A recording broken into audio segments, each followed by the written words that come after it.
Ladies and gentlemen, I hate to be the bearer of bad news, but here goes, and I can't believe I'm even doing this podcast because 70 is no life. The great Guy Lafleur has passed away. He had been suffering from lung cancer for a long while. He was in remission for a short while, but in recent months, the cancer was building in him, and eventually he got so weak that nothing that could be done by doctors, and he passed away. Now, today, we're not going to go deep into his career. I've done other podcasts, thank you, over the years. But the Blonde Demon, as he was called, probably not the greatest hockey player of all time, but pretty friggin' close. Ladies and gentlemen, the man from Thurso meant so much to so many people.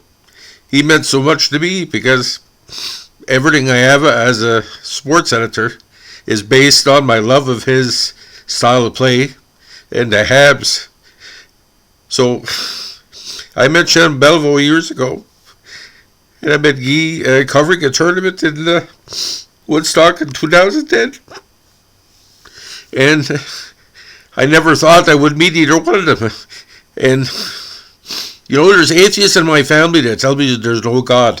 I know there's a God because Rocket Richard existed, Jean Beliveau existed, and Guy Lafleur existed because they did their best at the sport that we all loved. To be Canadian, you have to love hockey. And we love Guy like he loved us. There was always a connection between Guy and the fans that a lot of people have talked about on different sites today. But age 70 is nothing. Your life is not over at 70. Now, when I saw him play in Woodstock, to see Guy play even in exhibition was to see, a great ballet dancer, a great painter in action. There was so much fluidity with his presentation, it couldn't even be described. Now, today, ladies and gentlemen, we're just going to go over what CBC said about him, and I really trust CBC because they're always giving the objective approach to somebody's passing. Now, the idea about Guy, there'll be various tributes going on in the next few days. There'll probably be a provincial or a national funeral, probably in Thurso, if all factors play together.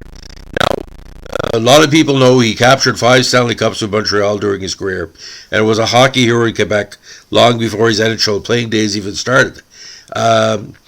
The numerous health issues, of course, he suffered through recently, especially lung cancer. Now, according to Canadian President Jeff Wilson, he said in a public press release, "We are deeply saddened to learn of the death of Guy Lafleur. All members of the Canadiens organization are devastated by his passing. Guy Lafleur had an exceptional career and will always remain simple, accessible, and close to the Habs and hockey fans in Quebec, Canada, and around the world. Throughout his career, he allowed us to experience great moments of collective pride. He was one of the greatest players in our organization while becoming an extraordinary ambassador for our sport." For decades, Lafleur was nicknamed the Flower, scored seemingly with ease at all levels of hockey, and grew into the role of one of the game's flashiest superstars. He often mesmerized fans with his signature long blonde hair flowing behind him as he rushed up the ice before unleashing one of his booming slap shots. And his line mates, Steve Shutt and Pete Mahavlich and Jacques Lemaire could attest to that. When he took the ice, it was just a tremendous presentation of excellence. Now, ladies and gentlemen, the idea about how Lafleur came to Montreal is a story in itself. But it all started with this. Allegedly, about 1962, there were already signs that Lafleur was a generational talent, skating circles around kids 3 years his senior at an international Pee Wee hockey tournament in Quebec City. Now, word started to get around in the media that there was probably the replacement to Beliveau was coming. Now, Lafleur played junior hockey for the Quebec Junior Aces and the very legendary Quebec Remparts. He amassed a staggering 465 points in 2 seasons and 2 playoffs with the Remparts, leading the team to that 1971 Memorial Cup. Now, that year, Lafleur set the Quebec Major Junior Hockey League regular season record of 130 goals, which was only eclipsed by Mario Lemieux in the 84 campaign with 134.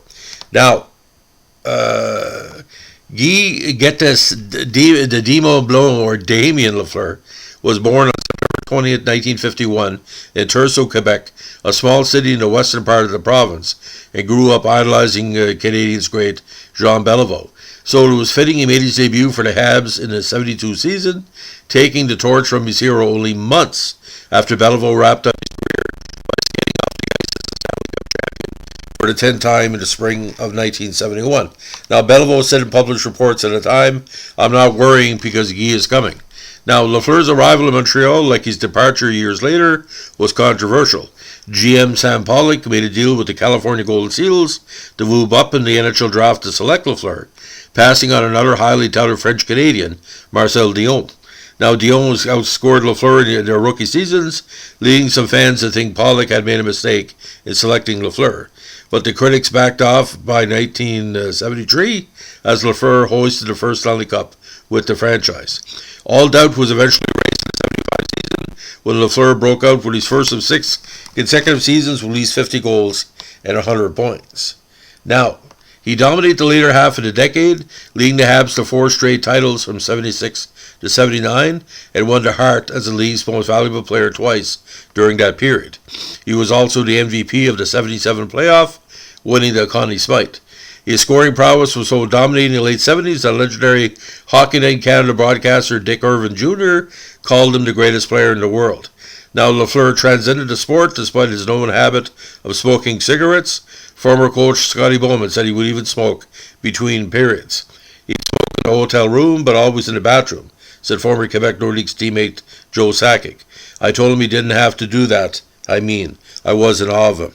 Now, there was also a legend saying he would go to the rink early with a alarm clock, the old wind-ups, and he would smash the alarm clock and say, "Wake up, call this." Ken Dryden's The Game talks about the heavy legend of Guy Lafleur. Steve Shutt said it best: "He looks ready, but not too ready.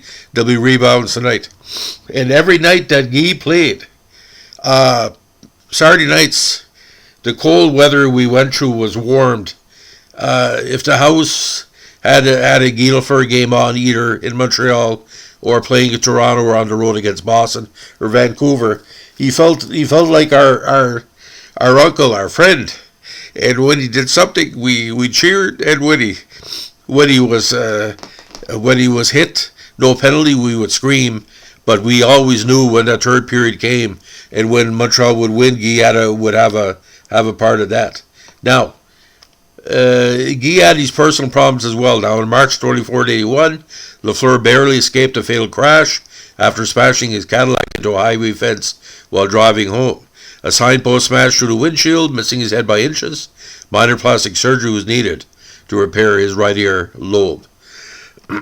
Now, Lafleur's relationship with the Canadiens management also started to sour in the 1980s. He was asked to rein in his freewheeling style of play in favor of a more defensive style by Hall of Fame linemate and then coach Jacques Lemaire.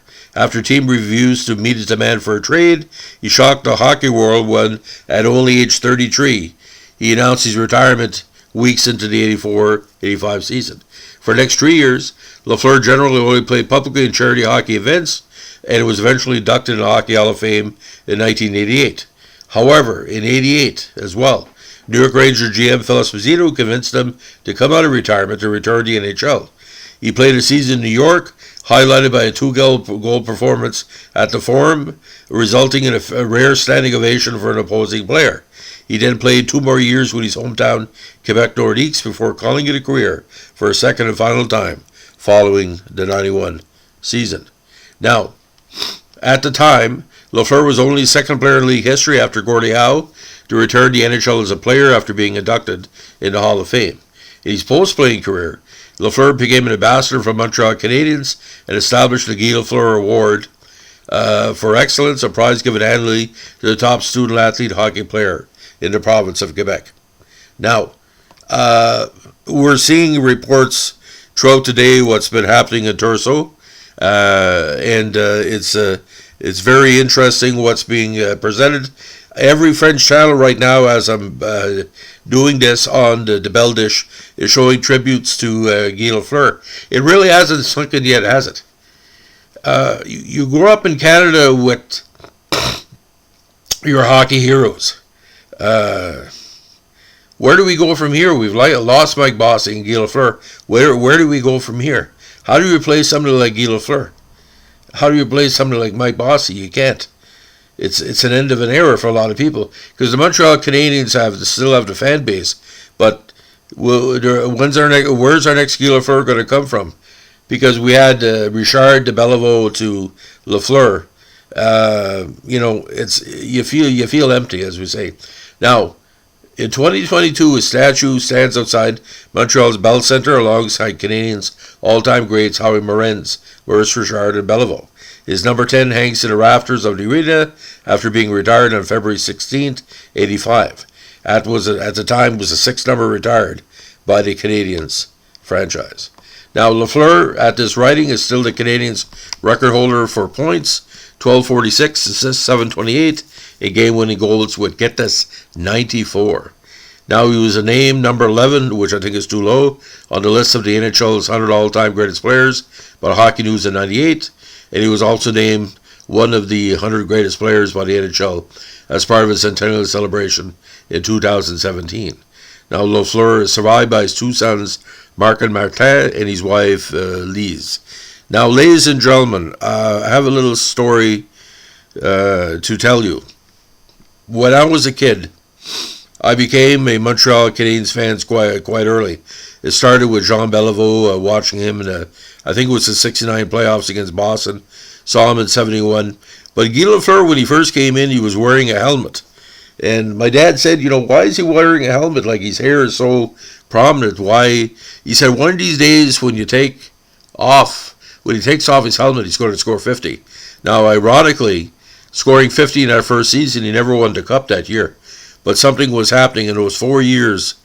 I think the only loss, what was it? No, less than 50 games total in those 4 seasons. Can you imagine playing over 370, 80 games, almost 400 games? He would find a way to win. He would win at home. He would win on the road. But the big goals for me again, 79 against Gilles Gilbert to tie the game against Boston in Game 7 in the semifinals. Lafleur, when he had the puck, something was going to happen. He either would pass it off to Schutt or Lemaire would headman the puck. But let's put this in perspective, ladies and gentlemen.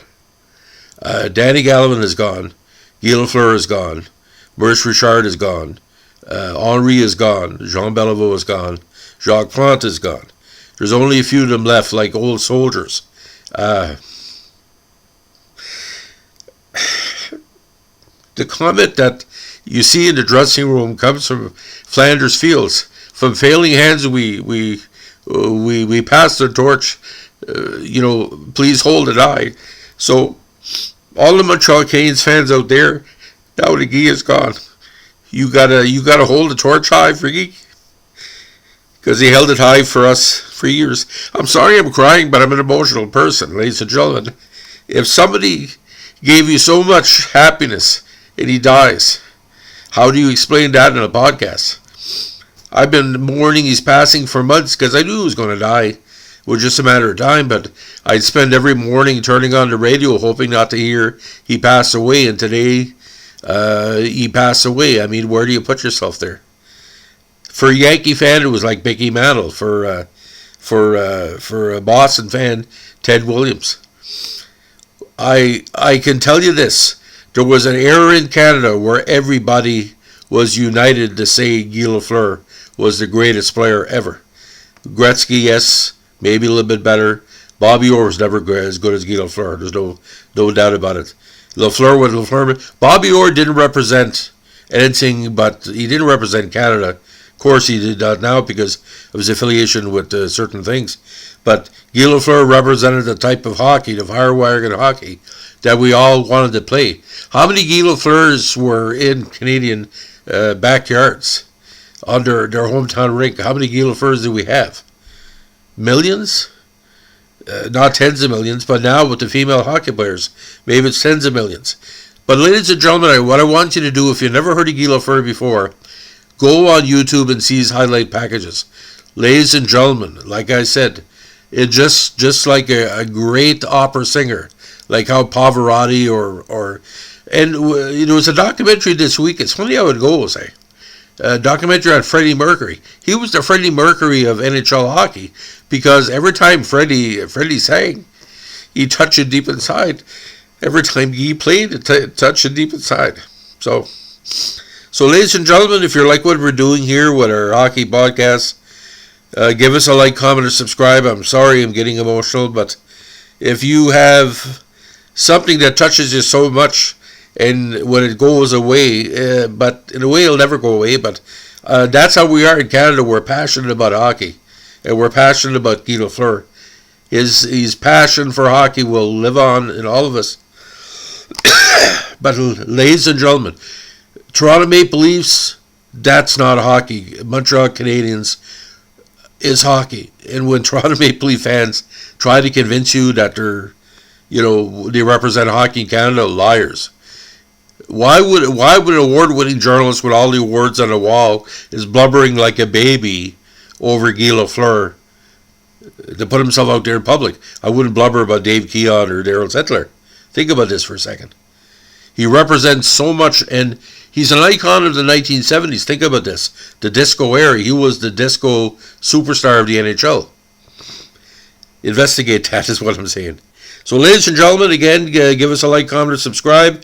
And to all the Guy Lafleur fans out there, you have my condolences. Big condolences to Guy's extended family. And I interviewed him for a few minutes in Woodstock, and it was 2010. He was skating with a bunch of local kids, and I asked Guy, I said, what do you think of the rink? Oh, he said, beautiful, he said, the AYR Center in Woodstock. But he said something very interesting, really stood out for me. He said, how many kids do we have? I said, what do you mean? Well, he said, I got to figure out how many keepsakes I have for them, eh? Well, I said, we have about 40 or 50. Oh, I said, I'll get my son to go to the vehicle. Each kid got something that day, either an autograph or a collectible. He was, you're never ever going to see anybody like Guy Lafleur ever again. I can assure you, ladies and gentlemen. Put it this way, he might be imitated, but he will never be duplicated. Thanks for listening. Bye.